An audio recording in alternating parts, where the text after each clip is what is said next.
I'm so delighted to have you all today to mark the 20th anniversary event of Microloan Foundation. I'm Medha Wilson, Group CEO. Microloan's vision is a world where those living in poverty have the opportunity to build better lives for themselves and their families. And our mission is to help the poorest women in sub-Saharan Africa with the skills and tools to enable them to make their own way out of poverty. 20 years is a significant milestone for us at Microloan because it does give us an opportunity to sort of pause and reflect on the journey. I'm delighted to welcome our founder, Peter Ryan, on stage to discuss that journey. When we started in Malawi, because I think this is an important part of the Microloan story, I transferred £3,000 over to our account in Malawi and recruited a country manager and set him up in the back of a garage with a PC. And we made a loan to a group of women. All the loans were paid back, and that one set of loans turned into more loans, turned into a branch, turned into 2 branches, turned into 3 branches, 4 branches, 8 branches. And then we decided, because I always had a big vision, that we would go international, and Zambia, of course, was a country in need. It was right next door to Malawi. It was a sign. So I did a whole review of Zambia and landed up in Jakarta and said, this is where we're going to start. And Jack, who's sitting there, who you'll hear from later, was actually our finance manager that we recruited very early on in the Zambian journey. Zimbabwe came a bit later for the same reason we felt Zimbabwe was again a country of need. Yes, we all know it can be a challenging country, but we felt over time it would come good. And we wanted Microloan to be there when that time came so we could develop it. Absolutely. A difficult market indeed, but doesn't diminish the need nevertheless. Peter, today we only serve women, but we started off with that 100% women clients. What was your decision making behind that? Well, again, it goes back to that first week trip in Africa. I could see that it was the women who were driving the communities. It was the women who were doing all the work. Not unusual. For those of us who are men, it was the women doing all the work. And of course, the women were spending their money on looking after their families and food. So it was logical that we should concentrate on the women. Empirically, we've seen that the better repayment rates with women, not just in Microloan, but many microfinance organizations around the world. And women are more likely to invest in their family, their children's education, better health care, feeding their family, etc. So I think we've stuck with that, and we continue to serve only women. Peter, what are some of the, I guess, game-changing events during your time? We applied to the Daily Telegraph Charity of the Year, and we won it because, in part also because Muhammad Yunus had won his Nobel Prize for microfinance just before. So that year we had an income of £300,000 from the charity appeal, and all the contacts the organisation made from the charity appeal led to a further £500,000, and that gave us the cash we needed to invest in the people to get the operation going, and also to develop our processes and procedures, which of course have continued to develop ongoing to this day. And Medha, I know you're continuing the journey very successfully. Yeah. Today, we've gone from being a small charity to now the second largest social microfinance institution defined by active beneficiaries in Zambia and Malawi. And we are the only truly social microfinance organization in existence in Zimbabwe. We served 324,000 women. That's from the start of 2002 up to today. When we talk of active beneficiaries, what that really means is, at this point in time, currently, this very minute, close to 80,000 women across our 3 countries are getting access to loans and training and starting their journey out of poverty. That is a significant accomplishment, just given where we started from. And we continue to stay true to our vision. We work with only women. We serve some of the most underserved rural regions in the country. And over 50% of our clients, when we reach them, live below extreme poverty. We also always complement our services with training so that we're giving these women the best chance of success. But 20 years is also a long period of time because women's needs have evolved. The way we access finance has evolved. So very key to the way we operate is that we constantly listen to our women clients, because this gives us an opportunity to improve the quality of services that we offer them. So now, I'd like to take you to a video that demonstrates the impact that microloan has had on one of our clients who's been with us for many years, Mrs. Makonde from Malawi.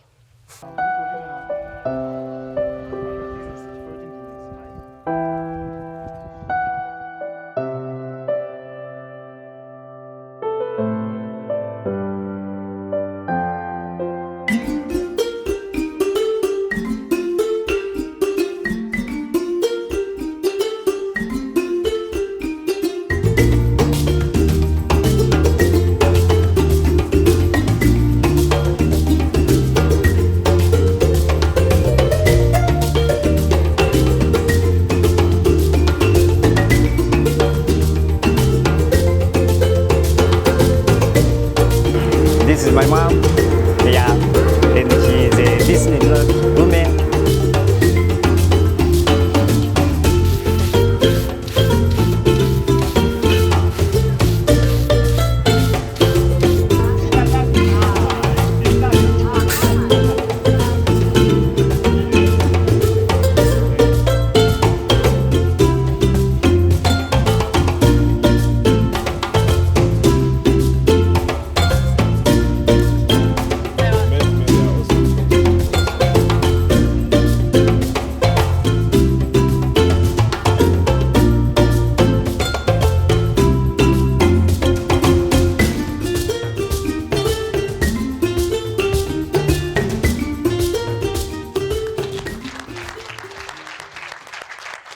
I mean, that is the ripple effect of a microloan.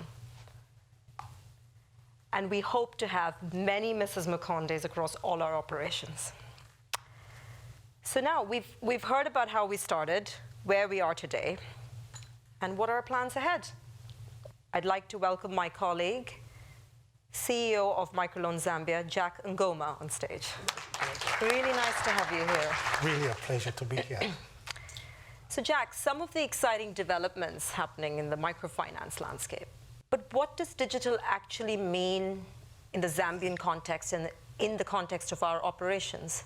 This is just one way that we are using to reach out to even more rural and remote locations. It's really just the means for us to ensure that we bring on board many more beneficiaries to access finance.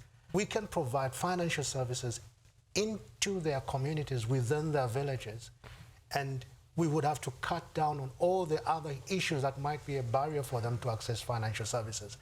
And for us as Microloan Foundation, this is one of the things that has really transformed the way that we reach out to our clients. Surely it can't be all smooth sailing. I mean, what are some of the challenges we're encountering on the ground when we adopt these digital financial services? Well, we have a number of challenges, clearly, and one of the things we can highlight, which is very, very obvious, is the high illiteracy levels. Yep. We work sometimes with women that cannot read and cannot write. And if you introduce to them platforms that, that are technology-based, that already can be a challenge. But one of the things we do as Microloan is we commit to ensure that we make that journey a pleasant experience, something that they can actually manage. We engage in training, and we ensure that we are supporting them through all that process. We've obviously started this journey in Zambia, and we've come a long way in the last 2 or 3 years.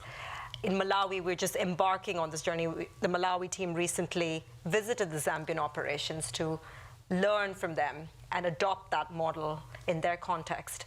And in Zimbabwe, we're a little ahead of the curve because it's already quite an advanced infrastructure that exists in that country. Yeah. No, we're so lucky to be, able to share some of our learning experiences with our sister organization in Malawi, particularly. And it's only our hope that they equally, buy into the journey and use the services to reach out to even many more other beneficiaries who deserve financial services. Absolutely. And I think the point that we'd like to drive home is that innovation is really key to staying relevant in an ever-changing environment.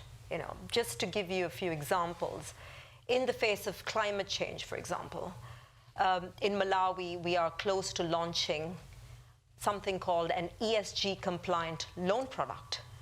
Now, what that means is essentially it addresses the environmental and social risks for our women clients, thus benefiting not just themselves and their families, but the community and the wider planet. Similarly, in agriculture, over 90% of our clients are smallholder farmers. So how are we constantly innovating in this space to better match their needs? Working with other partners, we're doing a lot around, training our clients on modern ways of farming, particularly using conservation farming methods.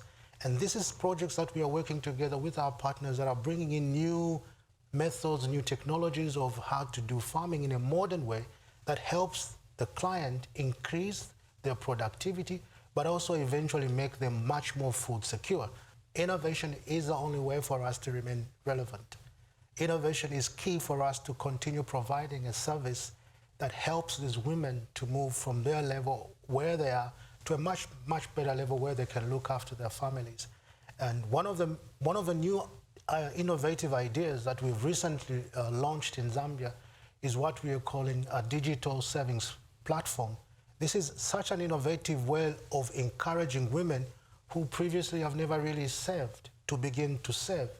And you would see, because of this digital saving platform, their savings are much more secure because they are kept in an electronic wallet. And savings is really an important one because credit is only part of the journey to financial inclusion. And savings is really that buffer that helps our clients overcome those external shocks. We've witnessed globally so many shocks in the last 2 years. And I think savings has always come to the rescue of our clients. And we always try to inculcate that habit of savings amongst all of our women clients. So it's a really good one. Yeah. But the savings platform that you talk about, there's so much more that we can do. Our next step in development is to begin to build on what we have achieved so far. Much more advanced technologies such as artificial intelligence. Using technologies like that, we can build much more knowledge and understanding of how our customers are able to progress with microloan from the time that they come in, the first time that they make the savings, over a period of time, how they performed. And not only that observation, but we can further develop products that are much more suited to the needs of different individual customers. So we can customize more and meet individual needs much more closely than we can do now. There are also some other exciting plans in the horizon for us as a group. Our ambition is, in microloan is really to take the learnings that we have from Malawi, Zambia, and Zimbabwe and apply it to new geographies, because it's a way to further our vision and mission. And I'm very excited to tell you all that we've started work on exploring one such operation in South Africa. Now, I'd like to take you to our final video for this evening, a video that highlights the key accomplishments of microloan in the last 20 years.